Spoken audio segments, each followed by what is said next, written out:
Hello, and welcome to the Nebraska Writers Guild Author Chat Show today. Today we have Rose Mapel on the show with us. Welcome, Rose. Can you tell us about yourself? Hi, my name is Rose Mapel, and my husband and I, we have a business in used to be in Cozad, now in Eustis. It is called Rustic Milling and Craft, and we do a lot of fun things there. And I'm also a freelance artist, so I've always had an interest in doing art, creating art, and also teaching people how to do that and inspire people to doing their own art. So that's a little bit about me. So you recently moved to Eustis? We did. The old lumberyard was for sale there, so we decided it was the perfect location. It's an amazing building, and it has great space. We have studio space there where we can do art classes. We're making more space so we can do bigger art classes, and we have a nice little storefront shop and gift shop, and I also have a studio there where I do custom work and my own art. Nice. That's great. So tell us about your books. Do you have more than one or just one? Well, I have a couple in process, but the one that I have out right now is the Barn Quilt Creation and Painting Guide. And it is about how to make a barn quilt start to finish. And if you are making a barn quilt, it tells you exactly what to do if you are creating one out of MDO, or medium density overlay wood.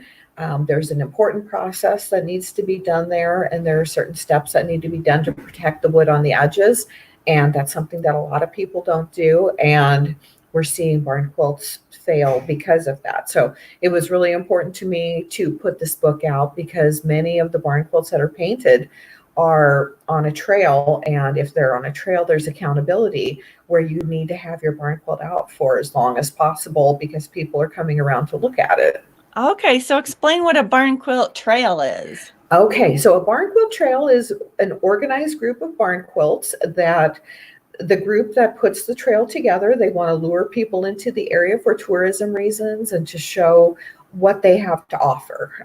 It's a great agro-tourism thing to get city people out into the country to learn a little bit more about ag and the way the food and fiber goes into the system, and a little bit more of a real life way of getting people in touch with the things that make the world go round. And barn quilts is a great way to do that because it's a good excuse to just drive around and look at the beautiful countryside and see the different quilt patterns that are out there. Barn quilts, they're based off of quilt designs, most often a single quilt design. And there's a lot of variations on that, but that's kind of the nuts and bolts of what is a barn quilt and where did it come from. It came from the quilting world. Okay. So are there a ton of barn quilt trails out there or just a few? No, there really are quite a lot in a bunch of different states. We have it. If you Google barn quilt trails in the United States, you can actually find a map and you can see how many different ones there are. And there are new ones that are coming up all the time. I'm looking to start one in Frontier County and the surrounding counties. We have one in the next county over, which is Dawson County. And we have a number of them over there. And we also have the 50 States barn quilt, which we painted in our shop. When we did that, we did it in segments, 5 segments of 10 barn quilts. And so this thing is up on the wall on the meat storage building, and it's huge. It's 6 feet tall, 50 feet long, and every state has their own barn quilt, and also it shows when that state became a state. So it's an interesting thing from a history perspective. But that's in Cozad. It's just off of I-80, so that's a really neat thing. But yeah, there are barn quilt trails all over the place, and every state has them. And nice. So is there a book, or do you just Google? You can Google. There are websites that have it on there. And you can also go to that particular state and put in barn quilt trails, and then you'll be able to see which ones are available in your state. But the popularity of barn quilts is definitely growing, and people are very interested in it. And it's a good reason to get out and see the back roads. Nice. So tell us what got you interested in barn quilts. Well, I didn't really think too much about them until we started our business in 2016. And we have the barn quilts of Dawson County, which is the trail that is in Dawson County, Nebraska.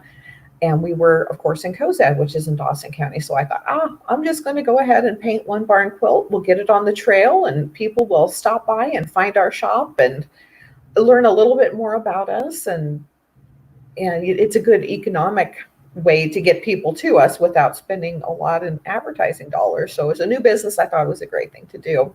And then I started to get the bug. I did one, I did two, and I started to do them for other people. And it's just got crazy. Now I do classes all over the state and teach people how to do it and inspire them and give them the confidence that they need to do a barn quilt, because many people feel they can't. And you don't have to be an artist to paint a barn quilt, and you don't have to have a barn to put it on. So that's good to know. That's something that a lot of people are intimidated about, and you don't have to be intimidated. It's a step-by-step thing, and with the book, I make it really easy, and I teach you how to do it so it will last. That's, to me, is so important, is that they last. Yes.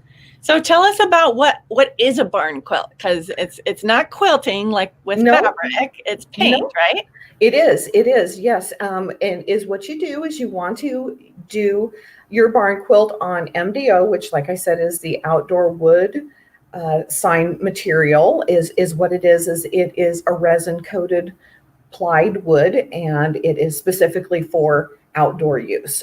Many people put them on regular plywood, but they won't last and you'll have problems with your paint. So if you're doing a wood one, it's vital that you put it on MDO board, and you can get that at your big box stores or at your local lumber yards.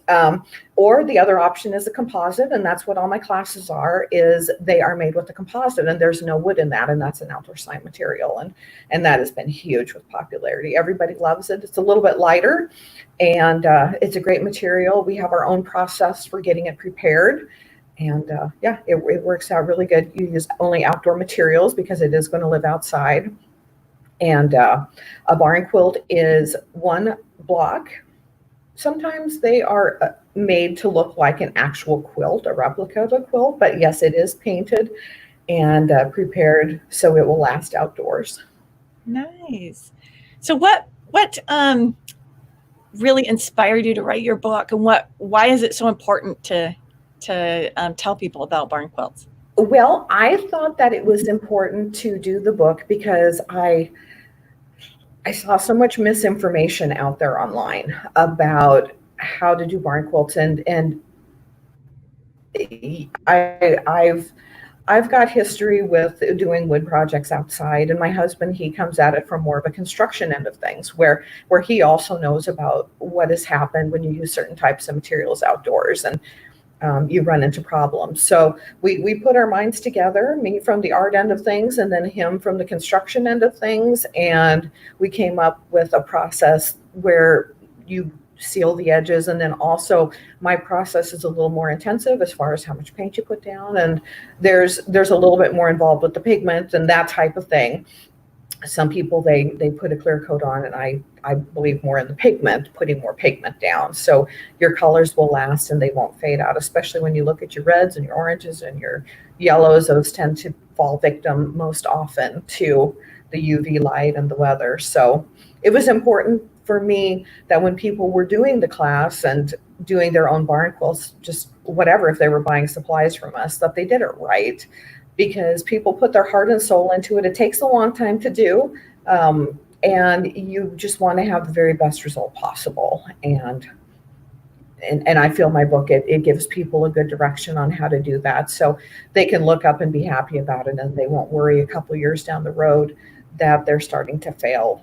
And right, it's important to me that they last.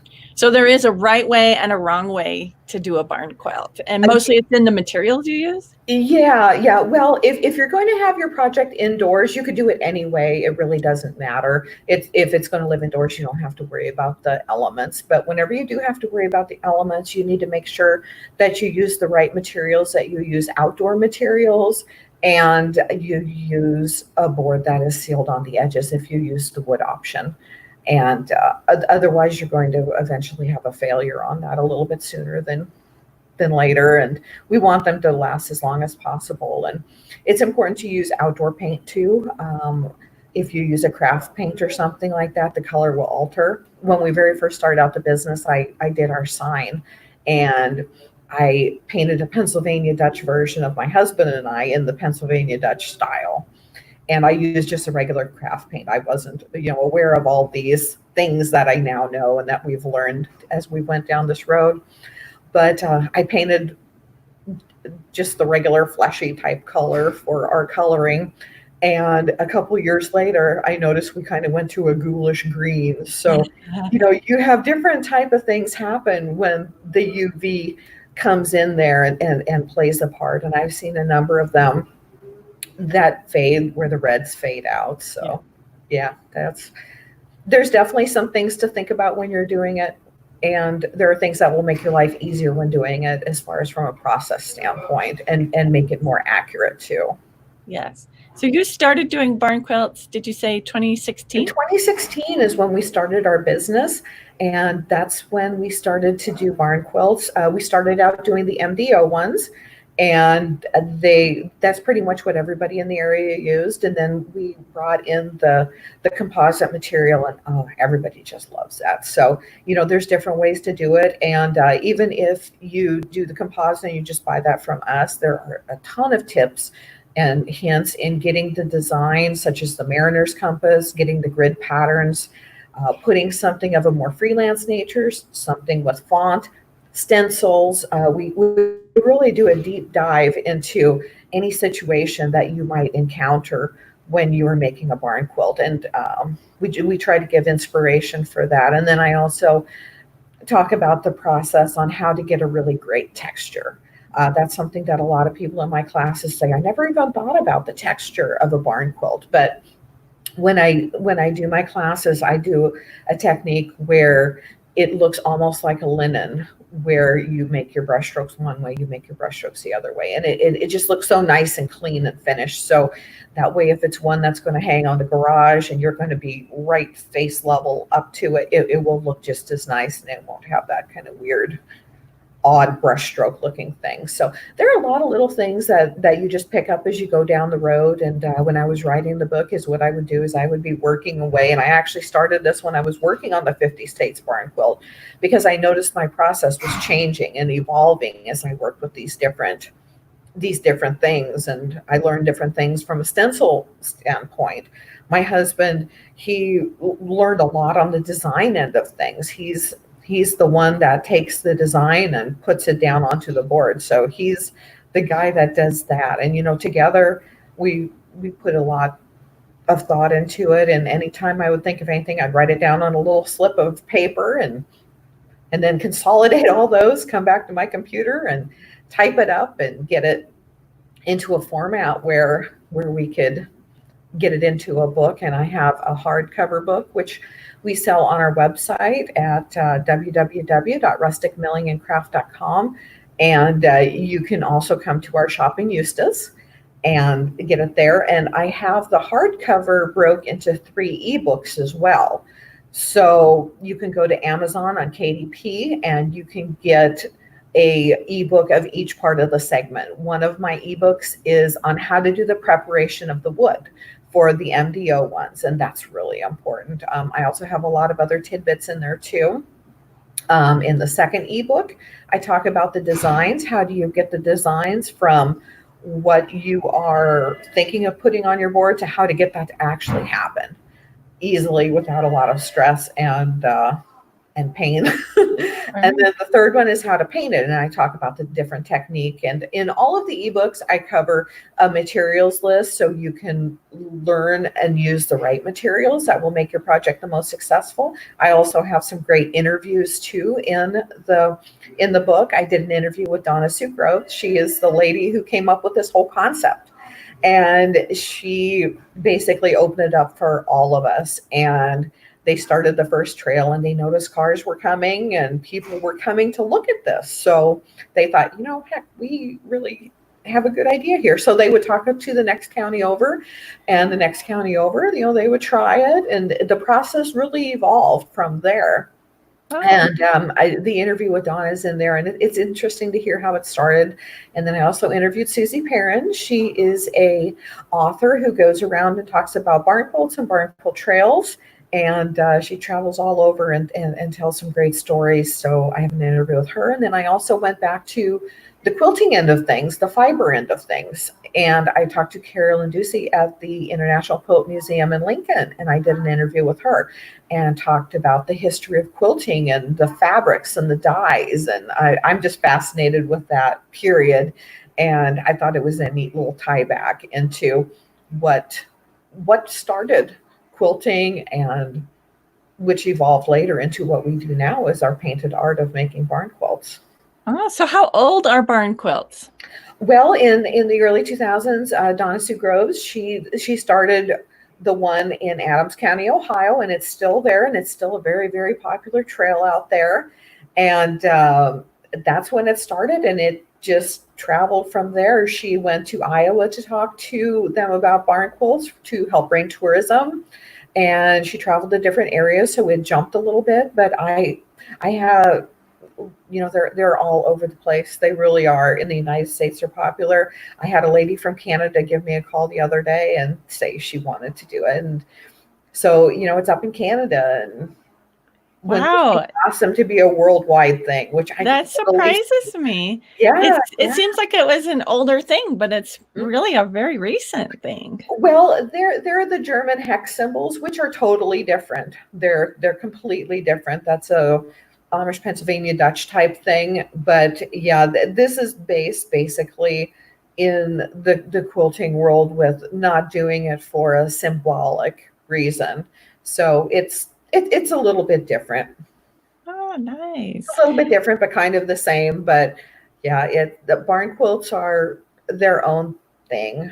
A Yeah. lot of times, barn quilts, people, they see something on Pinterest and they want something like that. They're inspired by that. Sometimes there's an old quilt that's in a trunk that came across one of the Mormon trails or the Oregon Trail, and that's great great grandma's quilt, and you want to honor that. So you paint a barn quilt and you have a block from that. So yeah, it's Neat. pretty neat. It has its basis in quilting, though. Cool. So you mentioned your store. Tell us about your store. Yes, our shop is called Rustic Milling and Craft, and like I said, it's in the old lumberyard building in Eustis, and we have a storefront there, and we have our art in there, and I do my classes there. We have studio space, and then I have my own personal art studio there. So you can come in and you can buy scarves from the fiber classes that we do. You could come in and make your own scarf. You can marble your own scarf or your own sneakers. You can bring the kids in and have a grandma's memory making day, or come in with the kids and then have a memory making class where you make things that you'll later look back on and treasure. So we also have a little hardware wall there for the locals too. So if people want to stay in town and not have to drive an hour or a half an hour to get a box of screws, they can do that. So we want to try to fill a little void there too, and get other people in the door for the more, I guess, normal yard type stuff. We're not a big box store. We're just very small, but our main focus is getting the supplies out there, and doing classes. We also do lumber milling out there. So if you have a log, you want to turn it into usable lumber, we have a sawmill out there, and we can help you to accommodate those needs as well too. So that's a neat thing too. We can chop it up, and then you take it home and dry it, and then you're able to use it. So Great. that's a fun thing. That's actually what started it. So hence the name Rustic Milling and Craft. And it's evolved from there, and the craft thing has really gone in a great direction that has inspired a lot of people. So tell us all about the classes. How many different kinds of classes do you teach? Well, I teach the barn quilt classes, and you can do 2 foot, 3 foot, 4 foot. We can even do a 5 foot barn quilt if you want to do that. You can do that in my studio, or you can do that at one of the colleges.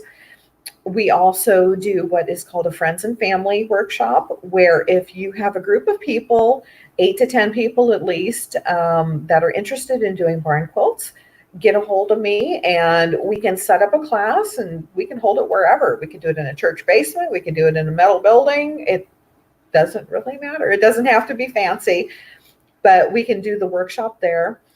So that's the barn quilt end of things. Like I said, I also do tie-dye classes. I do acrylic fluid art classes, which is the polar opposite of barn quilts because one is very structured. You use tape for extremely sharp lines, and then the other one is just whatever the universe decides to put forth when you put your paints together. And that's beautiful in its own way. And then we do the tie-dye classes. I'm going to be doing the shibori classes for the Japanese technique of doing their tie-dye. And there's just a lot. And then I'm going to do smaller things for kids like Mother's Day cards and Father's Day cards, as you know, now as we're starting to get a little bit more prepared, do Christmas cards where they can come in and do that. Do people have to travel out to you to take a class? They can come to us in Eustis, and we do have signups online. They can also call me if there's a date that they want to come in, but it's not listed online. So they could do that. I do have scheduled classes with the colleges. I work with a number of different community colleges. And by the way, if you have a community college and you want me to come there, just give me a call and I'd be happy to put you in the rotation and get out there and do it. I love to spread the word about it. When I go to the community colleges, is what I do is I try to hit a couple of classes while I'm there. So I might do a barn quilt class and I might do a pouring class. So how far do you travel? Well, I've gone all the way out to Scottsbluff. I've gone up to Valentine. I go out to Omaha, but I have Nebraska City on the schedule, and yeah, I pretty much will go about anywhere. You right cover now, all of Nebraska then. Yeah. For the traveling for the classes, pretty much all of Nebraska. I'll go to the furthest little point out there to help do the classes.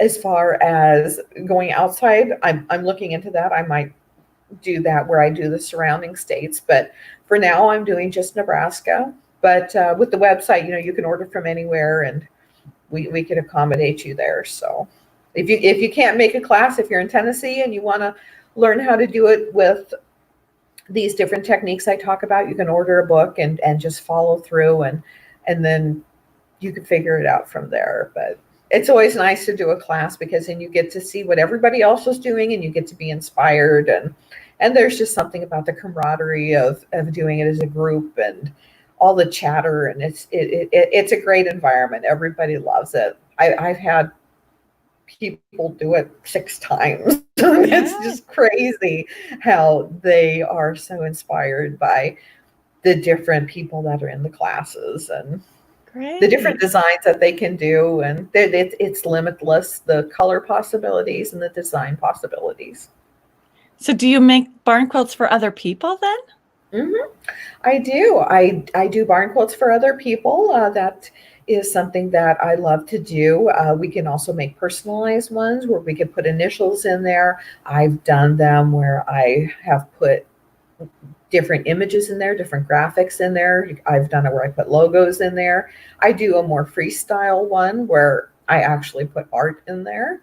So yeah, that's definitely something that I love to do, is to do the custom ones. And then I can come up with a design, or actually is what I do is I come up with a number of designs and then I propose it. There's no obligation or no fee for me to come up with an idea, but I sketch them out, show people what the ideas are, and then they tell me what direction that they want to go, and it just goes from there and it evolves from there. A lot of times they'll want to go with it. A lot of times they'll say, I like this, but can we add a little bit of this? And it's all about the customer. It's all about making the customer happy and showing what you want to show and what you want to portray in your barn quilt, because barn quilts are more than just plain old pieces of quilt block. You could use it for so many things. Advertising is huge. You could use your barn quilt for advertising. It's a way to get people's eyes over to what you want them to see. I did a really interesting one for the Lexington paper where it talks about the different points that they want to do. Great people, sports coverage, and it's fun. It's Wow, fun. super You fun. can tell a lot of stories through art. So what's the cost of something like that if I wanted to hire you to do me a barn quilt? Everyone is a little bit different. The basic ones, it depends on the size. It depends on the type of design that you want to do. So that's something that I quote out on an individual basis for that particular project. Gotcha. Okay. So is there any other things you want to tell everybody before we say goodbye? No, pretty much. I want to just say that barn quilts are great, and you can start out simple, and you don't have to be intimidated by the process. And you can do a lot of different things. I see Amy asked a question. Have you Oh, ever I poured do part of a have barn Amy's quilt? question here. And the answer for that is if you're going to do an indoor barn quilt, you could sure do that. You could do that.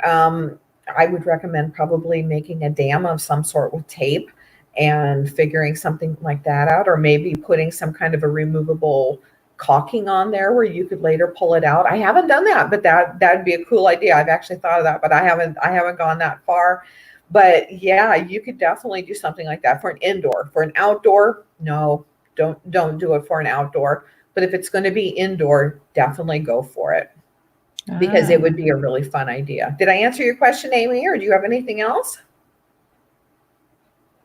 Okay. I think you did. Yeah, so I mean, barn quilts are awesome. Art is awesome, and it's all really about helping to feed the soul and making yourself and making other people smile and happy and brightening the day. And for me, it is about inspiring people and giving them the confidence because a lot of people feel like they're not an artist, they can't do this, and they can. They can. Nice. You can do it. For barn quilts, the tape really does the heavy lifting. The tape is what gives you those clean lines. And there's a lot of tricks, but I tell you all the tricks. So you'll be able to figure it out and you'll be able to get it get it how you want it. And I'm pretty accessible too. So you can always ask me a question too if you have any questions. You're reading through the book and or if you ever take a class, I always let people know that I'm very accessible and So how can ready people to help contact you? answer. They can go to www.rusticmillingandcraft.com, and that's rustic, R-U-S-T-I-C, the word milling, M-I-L-L-I-N-G, the word and all wrote out, and then the word craft in the singular, and that's .com. But that is where I have all of the registrations that I do myself. If you're interested in having me at a community college, you can call your college, and you can also, if you want me to come and I'm not coming there, you can request me and then have the college get a hold of me because I'm more than happy to accommodate any needs that anybody might have. I'm getting ready to start booking into 2021, so I'm looking to get some new locations out there and to share the word in some new places. And Great. I see a listing of, could you post a link to your website? Let me post a link. I think I got it All right. right. Rusticmillingandcraft.com. You got it. Yep, you got Yay. it. But yeah, so it's really all about fun. It's all about, feeding the soul and giving confidence. No matter which Great. class you take, that's really kind of what it comes down to is making yourself and others happy. Wonderful. Well, thank you so much for coming on the show today, Rose. Well, you're welcome. Thank you so much for having me. I'm very happy to talk to you, and thank you for the opportunity. Yes. All right. Next Thursday, we will have Jim Bueller on the show in the evening again. And Jim writes fantasy novels. And so we'll get to hear all about his novels as he comes on the show next week. Go ahead and click subscribe if you're watching on YouTube so you get the notification when we have another show coming up. And thank you all for joining us. We'll see you next week. Thank you.